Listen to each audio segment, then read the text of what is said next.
నమస్తే. ముఖ్యంగా ముఖ్యమంత్రి రేవంత్ రెడ్డి గారు బీసీల నోట్లో మన్ను కొట్టినట్టుగానే చెప్పుకోవచ్చు.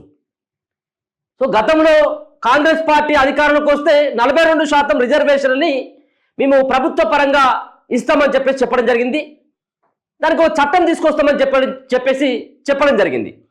కానీ తీరా చూస్తే ముఖ్యమంత్రి రేవంత్ రెడ్డి యొక్క మాటలు చూస్తే అసెంబ్లీలో ప్రకటన చేసిన తర్వాత ఇక బీసీలకు 42% రిజర్వేషన్లని చట్టపరంగా ఇచ్చేటువంటి అవకాశం ఎక్కడ కూడా కనబడట్లేదు. అసలు ఇక అది కాదు కూడా. అంటే ఒక పక్కన రాహుల్ గాంధీ, రేవంత్ రెడ్డి ఇట్లా కాంగ్రెస్ పార్టీ నేతలంతా బీసీల పైన వరాల జల్లు కురిపించారు. ఆ రోజు కామారెడ్డి డిక్లరేషన్లో పేర్కొనడం జరిగింది, 42% రిజర్వేషన్లు ఇస్తాం పార్టీ పరంగా, చట్టం చేస్తామని చెప్పేసి పార్టీ పరంగా కాకుండా. కానీ ఇప్పుడేమంటా ఉన్నాడు, మేము దానికి కట్టుబడే ఉన్నాం, మేము 42% బీసీలకు మేము టికెట్లు ఇస్తామని చెప్తా ఉన్నాడు. ఇలా అడిగింది బీసీలు 42% అన్ని పార్టీలు ఇవ్వాల్సినటువంటి తీరుగా ఓ చట్టం తీసుకురావాలి. ఇలా నువ్వు ఇస్తావు కావచ్చు, కాంగ్రెస్ పార్టీ ఏదో విధంగా ఇజ్జత్ పోయేటట్టుగా ఉన్నది, బీసీలు అందరూ కూడా ఇజ్జత్ తీస్తారు, ప్రతిపక్షాలు అందరూ కూడా మమ్మల్ని విమర్శిస్తారు, కాబట్టి ఏదో రకంగా 42% మేము టికెట్లు ఇస్తామని చెప్తా ఉన్నాడు. మాకు కావాల్సింది టికెట్లు కాదు, అన్ని పార్టీలు టికెట్లు ఇచ్చేటువంటి విధంగా చట్టం తేవాలనేది. ఇదే కదా మీరు చెప్పింది. అది కుదరదట. ఇక అంతే ఇక కథ. గతంలో దుర్మార్గుడైనటువంటి కేసీఆర్ ఏ విధంగా అయితే బీసీల యొక్క రిజర్వేషన్ తగ్గించిండో అదే విధంగా ఇప్పుడు అదే సంబంధించినటువంటి రిజర్వేషన్ల ప్రకారం మాత్రమే ఇప్పుడు ఈ ఎన్నికలు జరుగుతాయి. ఎక్కడ కూడా బీసీలకు ఒరిగింది ఏమీ లేదు. బీసీలకు ఆ పార్టీ అట్లే చేసింది, ఇప్పుడు ఈ పార్టీ కూడా అట్లే చేస్తూ ఉన్నది. నేను అడుగుతా ఉన్నాను, రేవంత్ రెడ్డి గారిని సూటిగా అడుగుతా ఉన్నాను. రేవంత్ రెడ్డి గారు, మీకు గనక దమ్ము ఉంటే, మీకు గనక దమ్ము ఉన్నట్టయితుంటే ఖచ్చితంగా మీకు బీసీల పైన ప్రేమ ఉన్నదని చెప్తా ఉన్నావు కదా. మీకు బీసీల మీద ప్రేమ ఉంటే నువ్వు పార్టీ పరంగా 42% టికెట్లు ఇస్తామని చెప్పేసి అంటా ఉన్నావు. మరి ఇప్పుడు నీ చేతిలోనే ఉంది కదా, ఈ మంత్రివర్గం సంబంధించినటువంటి అంశం అంతా కూడా నీ చేతిలోనే ఉన్నది కదా. 18 మంది మంత్రులు ఉన్నటువంటి మీ మంత్రివర్గంలో, మీ క్యాబినెట్లో ఎంతమంది మంత్రులు బీసీలో ఉన్నారు? బీసీలుగా ఎంతమంది ఉన్నారు? కేవలం 2 మాత్రమే. ఒకరు కొండా సురేఖ, ఇంకొకరేమో పొన్నం ప్రభాకర్. మరి ఈ మంత్రివర్గంలో ముందుగా నువ్వు అన్నటువంటి వీటిని ఏమో ఇస్తాం, టికెట్లు ఇస్తామని చెప్తా ఉన్నావు కదా. ఓకే, ఆ అంశం వేరే. ఇక ఇప్పుడు మరి ఈ యొక్క మంత్రివర్గంలో 6 ఖాళీలు ఉన్నాయి. ఇప్పుడు మీరు అనుకునేటువంటి విధంగా 42% కనుక రిజర్వేషన్లని, అంటే 42% మంది బీసీలకు ప్రాతినిధ్యం వహించాలి, బీసీలకి అవకాశం ఇవ్వాలి, బీసీలకు సీట్లు ఇవ్వాలి, బీసీ అభ్యర్థులకు గెలిపించాలని అనుకుంటే ఇప్పుడు గెలిచినటువంటి మీ మంత్రివర్గంలో గెలిచినటువంటి ఎమ్మెల్యేల్లో మీ మంత్రివర్గంలో మరో 6 చోటు ఇవ్వు. ఇప్పుడు 6 ఖాళీలు ఉన్నాయి, ఆ 6కి 6 బీసీలకి రావాలి. 6 ప్లస్ ఈ 2 8 అయితే మీరు అన్నటువంటి 42% సంబంధించినటువంటి రిజర్వేషన్లను మీ మంత్రివర్గంలో అమలు చేసినటువంటి గనుడుగా మీరు నిలిచిపోతారు. కానీ అది కుదరదు కదా, అది కుదరదు. సో ఇది డైవర్షన్ పాలిటిక్స్ చేస్తూ ఉన్నాడు అన్నట్టు రేవంత్ రెడ్డి.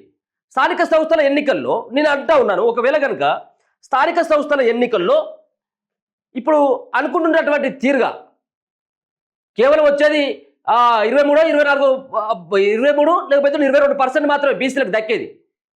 ఇప్పుడు ఈ లెక్కనే పోతా ఉన్నారు. ఇప్పుడు మీరు కనుక చట్టం తీసుకొచ్చినట్టయితే ఉంటే మీరు 42% రిజర్వేషన్లని 42% టికెట్లు ఇస్తారట. వీళ్ళు 42% మంది బీసీలకి ఈయన టికెట్లు ఇస్తారట.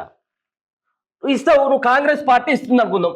కాంగ్రెస్ పార్టీ 42% మందికి బీసీలకు అవకాశం ఇస్తే, బీసీలకు కనుక నువ్వు చట్టం చేయకుండా 42% మందికి నువ్వు కాంగ్రెస్ పార్టీ టికెట్లు ఇస్తే, ఇక్కడ బీజేపీ ఇవ్వాలన్నటువంటి రూల్ ఏం లేదు కదా. బీజేపీ ఇవ్వాలన్నటువంటి రూల్ ఏం లేదు. ఇక్కడ బీసీల అవకాశం ఇంకోరు ఓసీని పోటీ చేస్తారు కావచ్చేమో.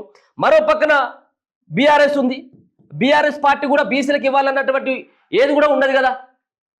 ఒకవేళ కనుక వాళ్ళు కూడా ఓసీకో లేకపోతే ఇంకో రెడ్డికో ఎవరికో రావుకో ఎవరికో ఉరికించుకుంటారు. దానివల్ల ఇక్కడ బీసీ అభ్యర్థి లాస్ అయిపోతాడు. ఒకవేళ కనుక కాంగ్రెస్ పార్టీ ఒక చట్టం తీసుకొని వచ్చి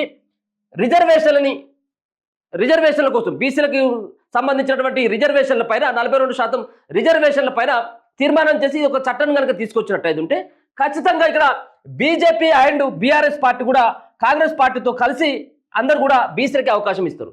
ఎవరు గెలిచినప్పుడు కూడా అప్పుడు బీసీనే అక్కడ సర్పంచో అక్కడ ఉన్నటువంటి ఎంపీటీసో జెడ్పీటీసో అవుతాడు.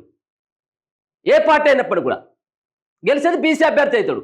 కానీ ఇక్కడ కాంగ్రెస్ పార్టీ ఇది చేయకుండా కేవలం నీ 42% మాత్రమే టికెట్లు ఇస్తా, రిజర్వేషన్లు మాత్రం ఇది అట్టే ఉంటుంది.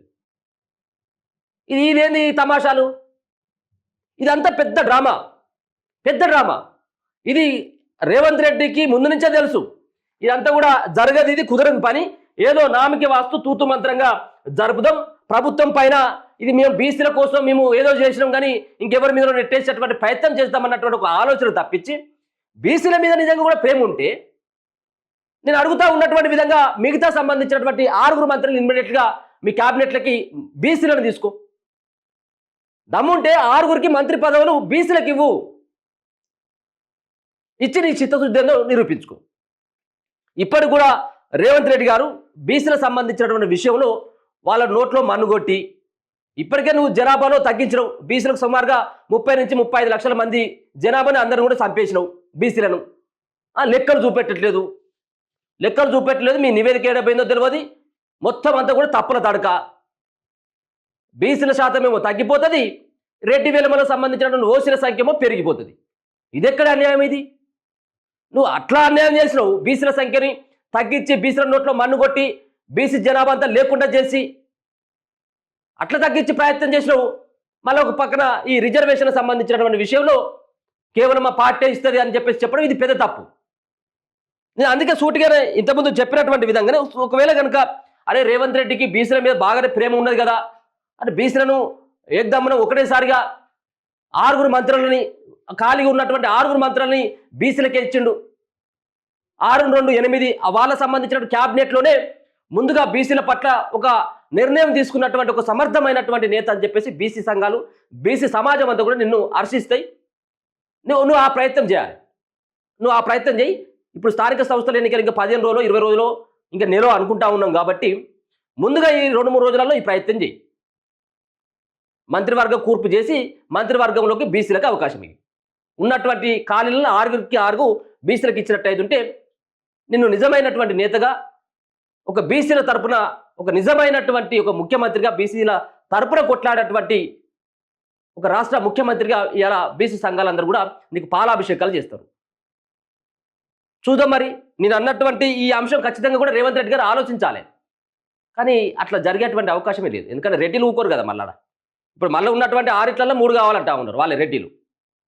రెడ్డిలు 3 కావాలి, ఇంకొకరు సంబంధించినటువంటి వాళ్ళు వేరే కావాలి, ఒక్కరికో ఏమో బీసీకి అవకాశం వస్తుంది కావచ్చు. సో ప్రజాక్షేత్రంలో రేవంత్ రెడ్డికి మాత్రం గుణపాఠం మాత్రం తప్పేలాగా లేదు. మీరు రిజర్వేషన్ ఖరారు చేసి మీరు బీసీ సంఘాలందరినీ బీసీ నేతలందరినీ బీసీ సమాజాన్ని అంతా కూడా మోసం చేసి ఎన్నికలకు వెళ్దామంటే యావత్ బీసీ సమాజం అంతా ఒప్పుకునేటువంటి పరిస్థితి అయితే లేదు.